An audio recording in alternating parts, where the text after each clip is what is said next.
Well, Brexit checks are once again on the way, and I will say I was very skeptical about them coming in. I was very skeptical about them coming in because we had been at this point a couple of times before, and sometimes literally at the 11th hour, the government would go, we'll wait another year. So I was incredibly skeptical. However, um, these checks are now going to go in place. Paperwork first. Physical checks will start in April. Um, and we've seen what happens. We've seen what happens when it looks like you're going to go into Europe. We've seen the queues. We've seen the problems that creates. And now it's the other way. This is going to create even bigger, more problems. I think you are very much likely to see a lot more queues. We talked about the smuggling problems this is going to create, the fact that there is no legal requirement if you get asked to say, oh, yeah, drive 22 miles to that checking station, would you please?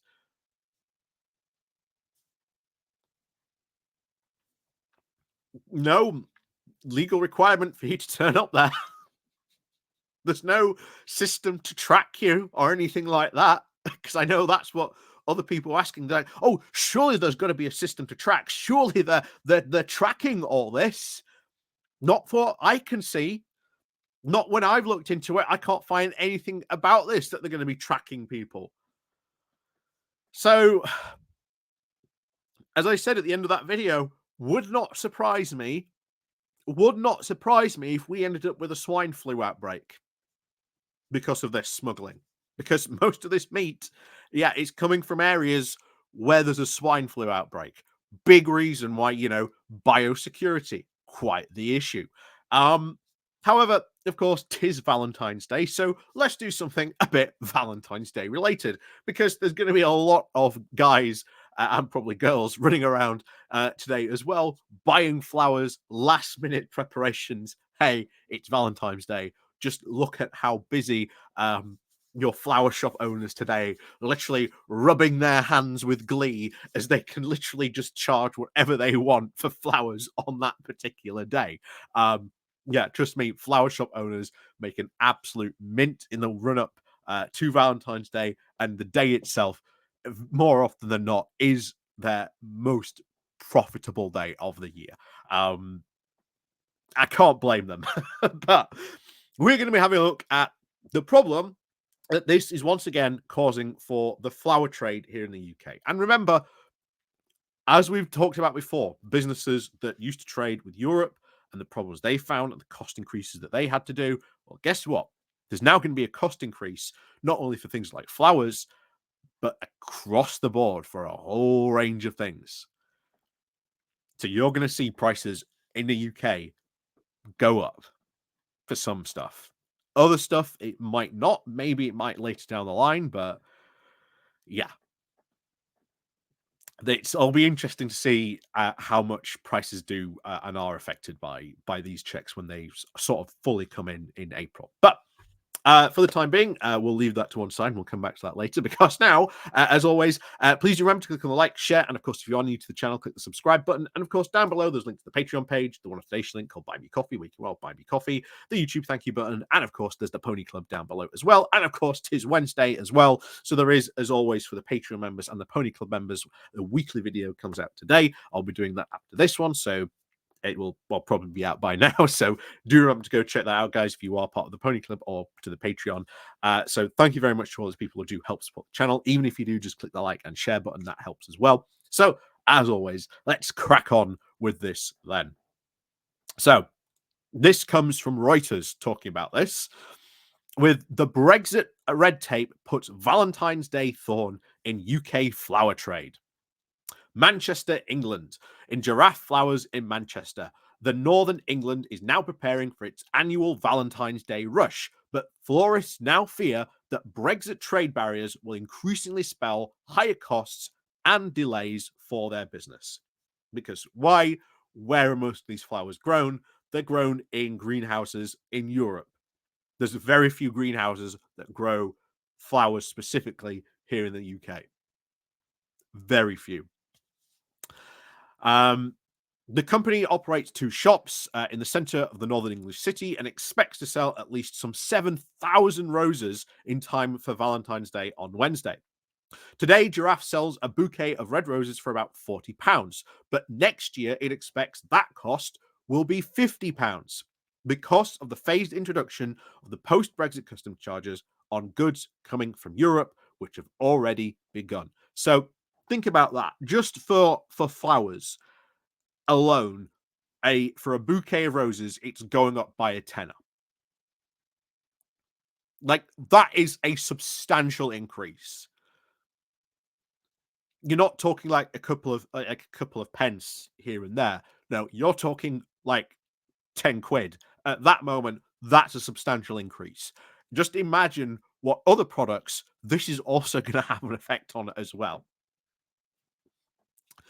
So, since January the 31st, traders of some animal and plant products and chilled and frozen meat, eggs, cheese, ham, and certain flowers will have to required to present the export health certificates to British authorities. The regulation's burden is now set to increase further, with physical checks set to start on April the 30th, followed by a requirement of safety and security certificates from October the 31st. So these are only going to get even more onerous as these checks come in. And it is going to cause every business, a lot of products that come from Europe, to rise in price. Annika Mollock, the head florist at Giraffe Flowers, said that she expected flower prices to rise by up to 20%. She said, I don't think the borders are ready for it. Well, I agree with that. I agree with her 110%. We've done, I don't know how many times, just the absolute unpreparedness that we are for this. And yet we've had 4 years technically of Brexit to prepare for it. Technically, even longer if you include the vote since 2016. Probably even more than that if you want to include the triggering of Article 50.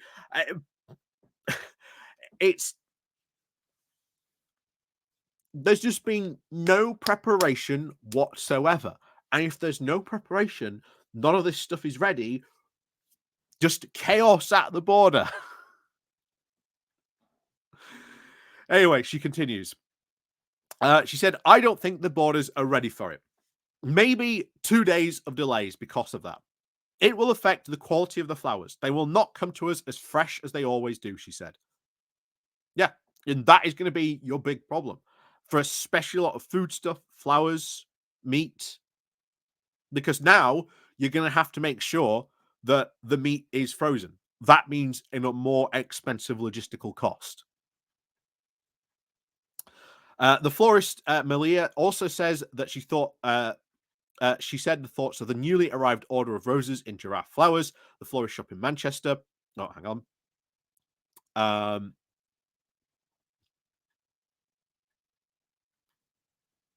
So, yeah, the Dutch flower export industry has also objected to the. The Dutch flower industry has. Hang on, I don't know if that. So, yeah, the Dutch flower export industry has objected, opens new tab to the I think that's it. I'm not 100% sure the read mode here is destroying this, but we'll see. To the injection of the border checks, and the UK companies are now very concerned. But the British government says that it's trying to work to ensure that these checks go smoothly. Because they went real smoothly the other way, didn't they? Britain has also previously postponed the implementation of these post-border checks on food and fresh products since leaving the EU single market back in 2021 due to worries about port disruption and the cost of living crisis. By contrast, the EU immediately enforced its rules, leading to port delays back in 2021 and prompting some British exporters, including cheesemakers and high-end beef farmers, to stop selling to the bloc, at least initially. Monica from Giraffe Flowers lamented the fact that customers' red tape was now on the rise. She said, for the last 30 years, there was no need for that. It all worked, she said. When asked about the prospects for Valentine's Day sales in a year's time, Monica said, the customers will probably just buy less. Doesn't surprise me. Doesn't surprise me. And thing is, how many other businesses are now worried about that in a year's time, where you've got all these checks now in place? If something like a bouquet of roses, if this is going to cause that to rise by like £10, what other stuff is this going to cause to rise at the same time? And remember, they put this off for the cost of living crisis. Oh, we're not going to do this because it'll increase, cost of living crisis. We can't do it. Cost of living crisis is still going on.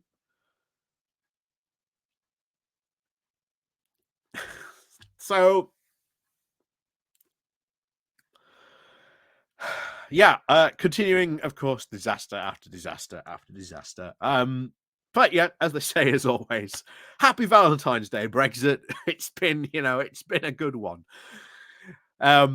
Probably more interesting next year to see what maybe the impact of Florist will be next year. See if it is, and it is sticking to that 50 quid, or has it even gone even higher? Who knows?